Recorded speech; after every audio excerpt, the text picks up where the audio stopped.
하나님 말씀 함께 보도록 하겠습니다. 오늘 우리가 함께 볼 하나님 말씀은 요나서 3장 1절부터 5절까지 말씀입니다. 요나서 3장 1절부터 5절까지 말씀 다 같이 한 목소리로 함께 말씀 보도록 하겠습니다. 여호와의 말씀이 두 번째로 요나에게 임하니라. 이르시되 일어나 저 큰 성읍 니느웨로 가서 내가 내게 명한 바를 그들에게 선포하라 하신지라. 요나가 여호와의 말씀대로 일어나서 니느웨로 가니라.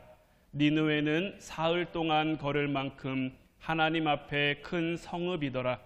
요나가 그 성읍에 들어가서 하루 동안 다니며 외쳐 이르되 40일이 지나면 니느웨가 무너지리라 하였더니 니느웨 사람들이 하나님을 믿고 금식을 선포하고 높고 낮은 자를 막론하고 굵은 베옷을 입은지라.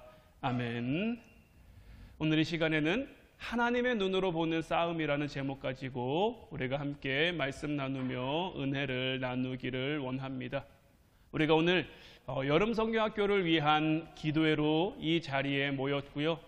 이 시간에 어떤 말씀을 여러분들과 나눠야 될까 기도하고 고민하다가 우리가 금요 기도회 때 요나서 말씀을 계속해서 봐가고 있는데 이어지는 오늘 이 말씀이 이번 여름 성경학교를 그리고 필리핀 선교나 우리의 믿음 생활이나 신앙 생활을 대하는 그 자세에 있어서 적합한 말씀이라고 생각이 들어서 이 말씀으로 우리가 함께 은혜를 나누기를 원하는데, 요나가 이 요나서 3장에 오기까지 보여준 모습들을 살펴보면 하나님의 말씀이 요나에게 임했고 요나는 그 하나님의 말씀을 거부했죠. 니느웨로 가라고 하셨는데 가서 하나님의 말씀을 전하라고 하셨는데 하나님 말씀에 순종해야 하는 그 선지자지만 이스라엘에게는 치명적인 니느웨로 가서 하나님의 말씀을 선포하고 싶지는 않았던 거예요. 하나님의 얼굴을 피해서 배 밑에 숨기도 했고요. 폭풍우를 만나서 배가 거의 깨질 지경이 됐는데도 내가 바다에 빠져 죽었으면 죽었지 하나님 니느웨는 가기 싫습니다라고 고집을 부리기도 했고요. 물에 빠져 정말 죽기 일보 직전까지 이르는 그 고통을 겪으면서 물고기 뱃속에 들어갔을 때 비로소 하나님 앞에 회개의 기도를 올렸죠. 이런 일들을 경험하면서 하나님은 나에게 맡기신 이 일을 얼마나 원하시는지를 깨달았단 말이에요. 여기까지의 요나의 행동은 그래도 우리가 이해하고자 하면 얼마든지 이해할 수 있어요. 니느웨는 이스라엘에게 있어서 정말 미운 나라니까요. 원수의 나라이기도 하고요. 아무리 하나님 말씀이지만 원수 앞에 가서 하나님 말씀 전하는 게 아직 나에게 내키지 않습니다. 이렇게 하는 모습들이 그래도 이해해 보려고 하면 이해할 수 있는데, 요나가 물속에 빠져 죽기 직전까지 가고 물속이 뱃속에까지 들어가면서 하나님의 마음을 알았단 말이에요. 하나님의 뜻을 깨달았단 말이에요. 그래서 나의 서원을 주께 갚겠습니다 하며 내가 니느웨로 가겠다고 했단 말이에요. 이렇게 니느웨에 갔으면 그래도 하나님의 말씀을 제대로 전해야 되지 않을까요? 죽기 직전에서 하나님이 살려주셨는데 고집부리다가 정말 죽을 뻔했는데 하나님이 그를 살려주셨고 하나님이 그에게 은혜를 베푸셨고, 그래서 요나가 이 은혜를 깨닫고 그 은혜에 감사함으로 하나님 내가 가겠습니다 했는데, 그래서 니느웨에 왔는데 이렇게 왔으면 그 하나님 은혜 때문에라도 제대로 전하고 잘 전해야 되는데 요나는 그렇게 하지 않았단 말이에요. 저는 요나서를 보면서 이 부분을 이해하기가 가장 쉽지 않았어요. 한번 여러분들 생각해 보세요. 제가 오늘 여름 성경학교를 위한 기도회라고 우리가 함께 모여 기도하자고 했어요. 그런데 제가 이 자리에 서서 여러분들 그냥 되는 대로 아무렇게나 사십시오, 기도하든지 말든지, 다음 세대를 위하든지 말든지, 우리가 필리핀 선교를 지금 준비하고 있는데 잘 되든지 말든지 알아서 하십시오, 이렇게 얘기하고 기도도 안 하고 제가 그냥 돌아서서 내려갔어요. 그럼 여러분들은 어떨까요? 지금 요나가 이 니느웨 성에 보여주고 있는 모습이 바로 이런 모습인 거예요. 하나님이 요나에게 말씀을 주셨어요. 그 성에 가서 전하라고요. 그럼 가서 온전히 그 말씀을 전해야죠. 외쳐야죠. 말씀을 전하는 스피커로서의 역할을 잘 감당해야죠.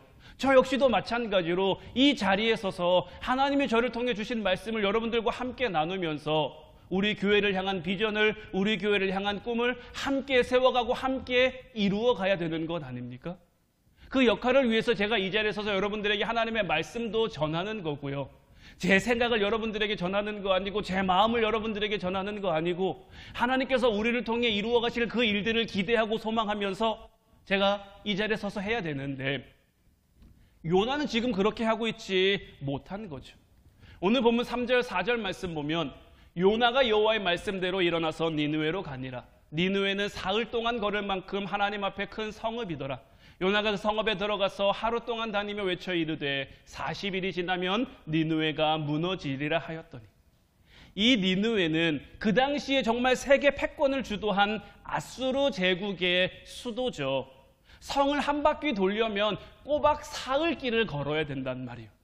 성읍을 둘러싼 성벽의 길이도 어마어마하고요, 높이도 어마어마하고요. 성벽에는 마차가 다닐 수 있을 정도로 굉장히 크고 강한 성이 이 니느웨 성인데, 요나가 보여주는 모습은 그 성읍에 들어가서 그냥 하루만 다니면서 얘기하는 거죠. 40일이 지나면 니느웨가 무너지리라. 요나가 2장 6절을 통해서 기도한 모습을 보면 이렇습니다. 요나가 물고기 뱃속에서 얼마나 놀라운 기도를 드렸습니까? 내가 주의 목전에서 쫓겨났을지라도 다시 주의 성전을 바라보겠고, 내 영혼이 피곤할 때도 여호와를 생각했고, 감사의 목소리로 주님께 제사를 드렸고, 내 서원을 주님께 갚겠습니다 라고 요나가 이 요나서 2장을 통해 하나님 앞에 기도했단 말이에요. 이렇게 기도한 요나의 모습이 니느웨 성에 도착했을 때 보여진 모습은 사흘 동안 다니면서 말씀을 전해도 모자란 그 성에 고작 하루를 다니며 하나님의 말씀도 그냥 뭐 다 전하는 게 아니라 40일이 지나면 이 성이 망할 거다, 이 성이 무너질 거다, 이 얘기만 하고 다니고 있는 거죠. 심지어 요나서 4장에 가면 요나가 보여주는 모습은 더 당황스럽습니다. 요나서 4장 1절 2절 말씀을 보면 요나가 매우 싫어하고 성내며 여호와께 기도하여 이르되, 여호와여, 내가 고국에 있을 때에 이러하겠다고 말씀하지 아니하였나이까? 그러므로 내가 빨리 다시스로 도망하였사오니 주께서는 은혜로우시며 자비로우시며 노하기를 더디하시며 인애가 크시사 뜻을 돌이켜 재앙을 내리지 아니하시는 하나님이신 줄을 내가 알았음이니이다. 요나가 니느웨 성에 와서 하나님의 말씀을 고작 하루지만 선포했습니다. 그 말씀이 떨어지자 니느웨 사람들은 금식하며 회개했어요. 그래서 하나님께서는 뜻을 돌이켜 그 성에 재앙을 내리시지 않았는데 그걸 가지고 지금 요나가 화를 내고 있는 거죠. 요나가 뭐라고 기도합니까? 내가 왜 도망하려고 했는지 아십니까? 하나님이 이러실까 봐 내가 도망하려고 한 거 아닙니까? 라고 지금 따져 묻고 있는 거죠. 하나님의 심판이 선언되면 그들이 빨리 회개할 것 같고, 그들이 정말 요만큼이라고 회개하고 돌이키면 하나님이 그들을 향한 뜻을 돌이키사 그들을 심판하지 않을 것 같아서, 내가 말씀 전하기 싫어서, 이 일이 일어날까 봐 내가 이 꼴 보기 싫어서 다시스로 도망하려고 했다라고 지금 하나님 앞에 기도하며 이야기하고 있는 거죠. 여러 우여곡절 끝에 요나가 니느웨로 갔죠. 그러나 요나는 여전히 니느웨의 복음을 전하고 싶지 않았고요. 하지만 큰 풍랑을 통해, 바다에 빠지는 것을 통해, 물고기 뱃속에 들어가는 것을 통해 하나님이 원하시면 해야 한다라는 것을 알았어요. 해야 한다라는 것을 깨달았어요. 그래서 하늘이 고작 하루 그 니느웨 성을 다니며 하나님 말씀을 선포한 거예요. 사흘 동안 다녀야 다 다닐 수 있는 그 성읍에서 고작 하루를 다니고도 굉장히 지금 요나는 당당한 거죠. 오히려 하나님 앞에 지금 화를 내고 있죠. 요나는 어떤 기준에서 지금 하나님 앞에 화를 내고 있는 걸까요? 하나님이 니느웨를 향한 그 마지막 경고를 하기 위해 요나를 다시 보내셨을 때 요나의 마음속에는 여전히 고쳐지지 않은, 여전히 해결되지 않은 그 잘못된 마인드가 작용하고 있었는데 그것이 무엇입니까? 요나가 한 기도를 다시 한번 살펴보면 자, 요나서 2장 8절 9절 말씀입니다. 거짓되고 헛된 것을 숭상하는 모든 자는 자기에게 베푸신 은혜를 버렸사오나 나는 감사하는 목소리로 주께 제사를 드리며 나의 서원을 주께 갚겠나이다. 구원은 여호와께 속하였나이다 하니라. 자, 구원은 여호와께 속했다라고 요나가 기도하고 있긴 하지만 그는 여전히 니느웨를 구원하시면 안 된다라고 지금 하고 있는 거죠. 나의 서원을 하나님께 갚겠습니다라고 했지만 그는 그 말씀을 온전히 다 지키지 못했고요. 주님께 내가 제사를 드립니다라고 했지만, 주님을 예배합니다라고 했지만 자기의 모든 것으로 지금 하나님을 예배하고 있는 것이 아니라 지금 자기를 주장하고 있는 거죠. 주님께 감사한다라고 기도했지만 지금 하나님과 싸우고 있는 거죠. 물고기 뱃속에 들어가서 요나가 변한 듯 했지만 여전히 변하지 못한 모습이 그에게 있는 거예요. 그에게 지금 거짓되고 헛된 것을 숭상하는 모든 자는 누구를 가리켜 말하는 걸까요? 거짓되고 헛된 것을 숭상하는 모든 자는 우상 숭배하는 자들을 가리키는 거고요. 이 우상 숭배하는 자들은 곧 니느웨 사람들을 가리켜 말하고 있는 거예요.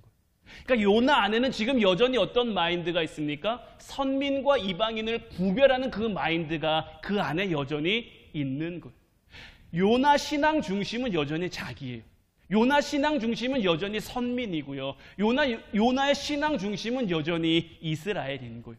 요나는 니느웨 백성들은 우상 숭배하는 자들이고 이들은 은혜를 저버린 자로서 하나님의 구원이 임해서는 안 되는 민족이라고 생각을 하고 있는 거죠.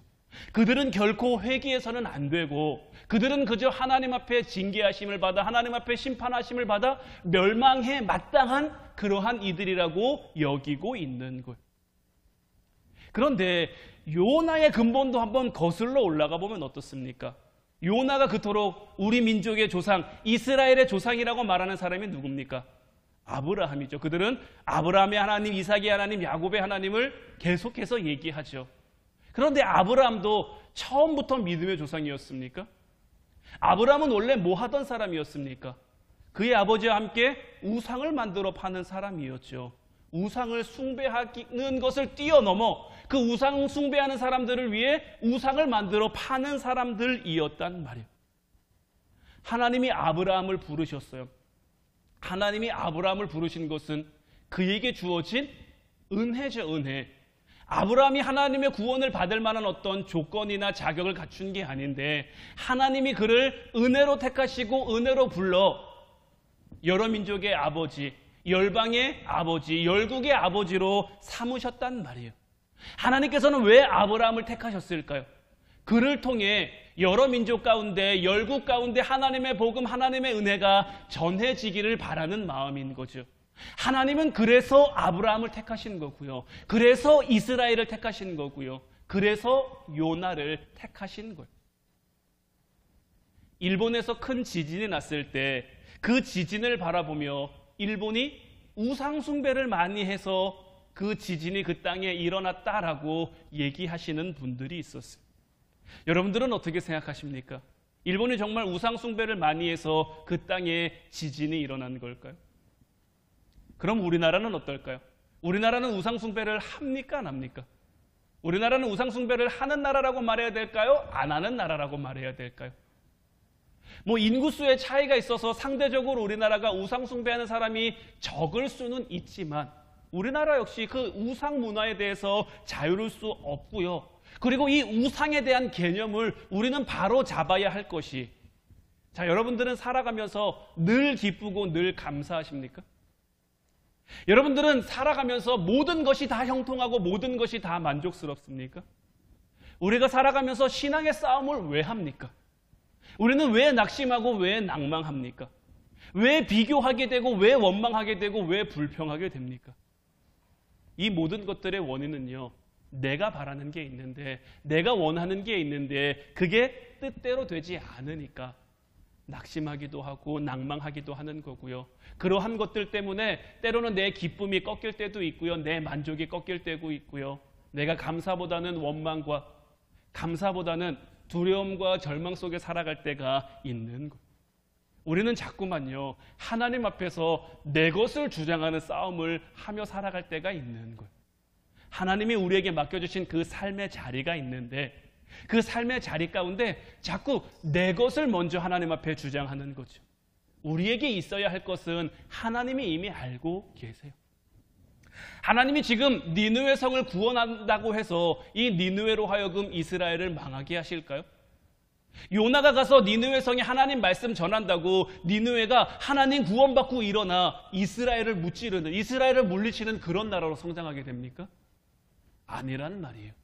그런데 여전히 요나의 마음속에는 내 것, 내 나라, 내 민족, 내 생각, 내 마음이 강한 거예요. 지금 우리가 여름 선교학교를 준비하고 있고 필리핀 선교를 준비하고 있습니다. 이런 것들을 준비하는 가운데서도 우리가 가장 조심하고 가장 주의해야 할 것들 가운데 하나가 뭐냐면 내 마음, 내 생각, 내 열심으로 준비하고 나아가는 것. 요나는 자기는 선민이고 자기는 선지자고 감사하는 목소리로 주님께 제사를 드린다고 착각했어요. 내가 정말 그런 사람이라고 여겼어요. 모든 것이 하나님의 은혜라는 것을 망각한 거죠. 자기가 선민이 될 수 있었던 것도, 자기가 선지자가 될 수 있었던 것도, 자기가 물속의 뱃속에서 구원받을 수 있었던 것도, 이곳 니느웨에 와서 하나님의 말씀을 전할 수 있는 것도 다 하나님의 은혜인데 그 하나님의 은혜를 잃어버리니까 그 방향이 잘못된 것이고 그 잘못된 마인드가 하나님 앞에 교만하게 만든 것이고요. 하나님 앞에 한없이 당당하게, 하나님 앞에 이렇게 따져 물을 수 있을 정도로 당당하게 만들어낸 거예요. 제가 예전에 이런 신앙 상담을 한 적이 있어요. 한 자매가 있었는데 이 자매가 언니가 한 명 있는데 이 언니가 신앙생활을 하지 않는다라는 거예요. 이 언니랑 같이 사는데 부딪히는 일이 너무 많다라는 거죠. 뭐 신앙적인 문제로도 걸리고 뭐 생활하는 습관이나 생활하는 방법에 이런 것들도 자꾸 걸리고 부딪히고. 그래서 자기가 이제 오늘부터 언니를 위해서 기도할 거니까, 그때 이제 제가 전도사였는데 전도사님도 좀 언니를 위해서 같이 기도해서 이 언니도 구원받고 하나님 앞에 좀 나올 수 있게, 그래서 우리가 더 행복한 자매로 살 수 있게 좀 전도사님이 기도해 줬으면 좋겠습니다. 이렇게 얘기를 하길래 저도 알겠습니다. 저도 언니를 위해서 기도하겠습니다 하고 한 3개월 정도 이 자매랑 같이 그 언니분을 위해서 기도했어요. 3개월 정도가 지났을 때 이 언니가 교회에 나오게 됐을까요? 안 나오게 됐을까요? 나오게 됐으면 참 좋겠지만 안 나왔어요. 안 나왔어요. 여전히 싸웁니다. 이전보다 더 싸우기도 하는 것 같아요. 그러니까 이 자매가 저한테 찾아와서 막 따져 묻는 거죠. 아니 전도사님 내가 이렇게 열심히 기도했는데 하나님 왜 내 기도 응답 안 해줍니까? 내가 다른 거 바라는 거 아니고 나 뭐 잘 먹고 잘 살자고 하는 것도 아니고 우리 언니의 영혼이 불쌍해서 내가 언니를 위해 기도했는데 내가 이렇게 기도하면 하나님이 내 기도를 들어주셔야 되는 거 아닙니까? 라고 묻는 거죠. 우리가 이런 부분 가운데서 좀 잘 생각해 봐야 될 것은 뭐냐면 기도하는 당사자가 변하지 않는데 기도하는 대상이 변할 거라고 여러분들 생각하십니까?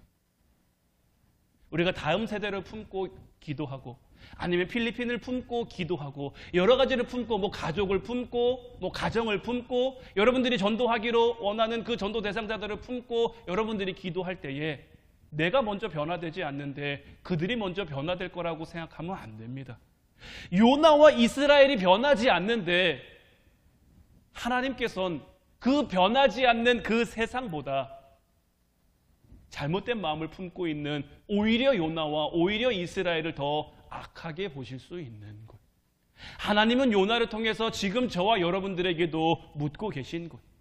세상을 향해서 내가 너를 택했는데, 세상을 향해서 내가 너를 불렀는데, 너희 가정을 위해서 내가 너희를 선택했고 다음 세대를 위해 내가 너희를 선택했고 너희 자녀들을 위해 너희 가정을 위해 너희 이웃을 위해 내가 너희를 택해 너희 자리 가운데 내가 너희를 보냈는데 너희들은 지금 뭐 하면서 살고 있느냐? 너희가 지금 붙잡고 있는 것은 무엇이냐? 하나님 앞에 도전하는 것은 무엇이며 내려놓지 못하고 있는 것은 무엇이며 우리는 이것을 볼 수 있어야 하는 것. 성경을 보면요, 예수님을 떠난 사람들의 특징이 있어요. 예수님을 떠난 사람들의 특징을 살펴보면요, 자기가 뭔가를 했다고 얘기하는 사람들이. 예수님 앞에 한 부자 청년이 찾아왔었죠. 예수님, 내가 영생을 얻으려면 뭐 해야 됩니까? 율법을 지켜라. 예수님, 내가 이것은 어릴 때부터 다 했습니다. 내가 다 지켰어요. 이렇게 얘기를 하는 거예요. 그때 예수님께서 뭘 말씀하셨죠? 가서 네 재산을 팔아서 가난한 사람들에게 주고 와서 나를 따라라. 그가 그라고 생각했던 것들, 내가 생각했던 것들, 그런 것들이 해결되지 않으니까 내가 했음만 주장하다가 예수님을 떠나는 거예요. 반면에 삭개오는 어떻습니까? 삭개오는 나는 하지 못했다며 주님을 붙잡는 거예요. 내가 토색하고 내가 불의를 행하고 이 모든 것들이 내가 몰랐기 때문에 했지만 몰랐으면 이유가 되지 않고 몰랐으면 핑계가 되지 않기에 내가 토색한 것이 있으면 4배나 갚겠다고 이야기를 하고 있는 것이고요. 그의 전 재산을 다 팔아 주님을 믿고 주님을 따르는 데 쓰게 된 거죠. 우리는 하나님 앞에 내 자신이 너무 강하면 안 됩니다. 결국에 그러면 우리의 인생이 틀어질 수밖에 없는 거예요. 우리 교회가 준비하는 것들, 여러분들이 준비하는 것들, 여러분들이 가정에서 준비하는 것들, 여러분들이 뭘 준비하든 다 좋아요. 그 준비하는 것들 가운데 하나님이 원하시고 하나님이 바라시는 것이 무엇인지 깨달을 수 있어야 되는 것.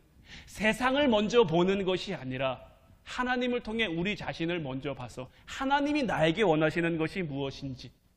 우리가 우리 자녀들을 위해서 기도할 때도 내가 자녀들을 대함에 있어서 하나님이 나에게 먼저 이 자녀들을 향해 내가 뭘 하기를 원하시는지, 어떻게 하기를 원하시는지 바라보고, 여름 성경학교나 필리핀 선교나 이런 것들을 향해서도 마찬가지예요. 하나님이 우리에게 무엇을 원하는지 이것을 볼 수 있어야 되는 거예요. 내가 거기 가서 뭘 하고 내가 거기 가서 어떻게 하고 이게 중요한 게 아니라, 물론 이것도 중요하지만 이게 더 중요한 게 아니라 하나님이 먼저 우리에게 우리가 어떻게 되어지기를 원하는지를 우리가 살필 수 있어야 되는 거예요. 우리가 이런 마음으로 이 행사를 준비하고 이 모든 것들을 준비하면요, 하나님의 함께하심 가운데, 하나님의 인도하심 가운데 이 모든 것들이 우리의 상식을 벗어나서라도 이루어질 수 있는 거예요. 아브라함이 100세의 아들을 낳았죠. 어떻게 사람이 100세의 아들 낳습니까? 어떻게 90세의 아들을 낳습니까? 상식적으로는 말이 안 되죠. 하지만 그는 아브라함은 먼저 자기를 돌아보는 거예요. 하나님이 나에게 무엇을 바라시지? 하나님이 아브라함에게 바라신 것이 무엇입니까? 바랄 수 없는 중에 바라는 거예요. 구할 수 없는 중에 구하는 거예요. 그 믿음을 하나님께서는 아브라함에게 요구하셨어요. 그 믿음의 사람이 되니까 하나님의 기적을 보는 거예요. 하나님의 놀라운 역사하심을 보는 거예요. 그렇게 믿음의 사람이 되어지니까 그를 통해서 하나님이 말씀하신 그 열국의 아비, 여러 민족의 아버지가 될 수 있게 되는 거죠. 하나님이 요셉에게 꿈을 주셨습니다.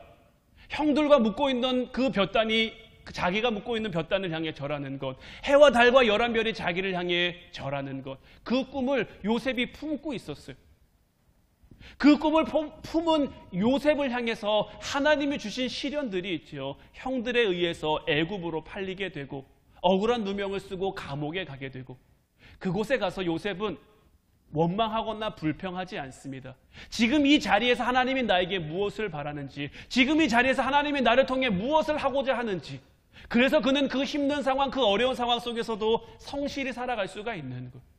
정말 절망할 수 있는 상황이잖아요. 모든 거 다 내려놓고 다 포기하고 싶은 그런 상황일 수 있잖아요. 어린 나이에 그곳에 팔려가서 그 전까지 요셉이 고생 한번 해봤겠습니까? 손에 물이라도 한번 제대로 묻혀봤겠습니까? 고생 하나 안 하고 금이야 오기야 귀한 대접받으며 컸던 그 요셉이 어느 날 갑자기 애굽의 노예가 돼서 살아가는데 그 힘든 시절을 어떻게 이겨낼 수 있었겠습니까? 하나님이 나와 함께 하시면 나에게 원하시는 것이 무엇인지를 보는 거예요. 하나님이 자기에게 준 꿈이 있잖아요. 하나님이 나에게 바라시는 것 있잖아요. 그거 붙잡고 지금 나에게 주어진 삶의 자리를 하루하루 살아가는 것. 그러면 하나님이 그것을 통해서 그의 인생을 만들어 가시는 것. 우리의 삶도 마찬가지인 줄로 믿습니다. 하나님이 여러분들을 통해 이루고자 하시는 것들이 분명히 있어요. 하나님이 여러분들을 통해 만들어 가고자 하시는 것들이 분명히 있어요. 그러면 그러한 것들 가운데 지금 하나님이 나에게 무엇을 바라시는지, 지금 하나님이 나에게 무엇을 원하시는지 우리가 그것을 깨닫기 위해 기도해야 되는 것. 우리가 그렇게 기도하며 나아갈 때, 그렇게 하나님 앞에 묻고 하나님 앞에 구하며 나아갈 때 하나님이 저와 여러분들을 통해서 하나님의 놀라운 일들을 감당해 가실 줄로 믿어요. 이렇게 하나님 앞에 쓰임 받음으로 우리가 여름 성경학교도 은혜 가운데 잘 끝나고, 필리핀 선교도 은혜 가운데 잘 끝나고, 우리 교회에 맡겨준 사명도, 여러분들에게 맡겨주신 사명도 은혜 가운데 잘 이루어질 수 있기를, 그렇게 은혜의 열매, 믿음의 열매를 풍성히 맺어가는 저와 여러분들 될 수 있기를 주님의 이름으로 축원해 드립니다. 이제 우리 찬양하고 같이 기도하길 원하는데, 오늘 이 시간에는 예배하는 이에게라는 이 찬양 함께 고백했으면 좋겠어요. 주님만이 우리를 잘 아세요. 그리고 우리의 모든 삶을 주님이 만지시고 계시고, 그래서 우리가 주님 앞에 나아가면, 주님을 예배하며 주님 앞에 살아가면 주님이 우리의 삶에 은혜를 부어 우리를 만들어 가시고 우리를 이루어 가시는 것. 만왕의 왕 되신 그 주님은 우리를 기르시는 목자고요, 우리의 모든 삶은 주님이 다스리고 있는 것.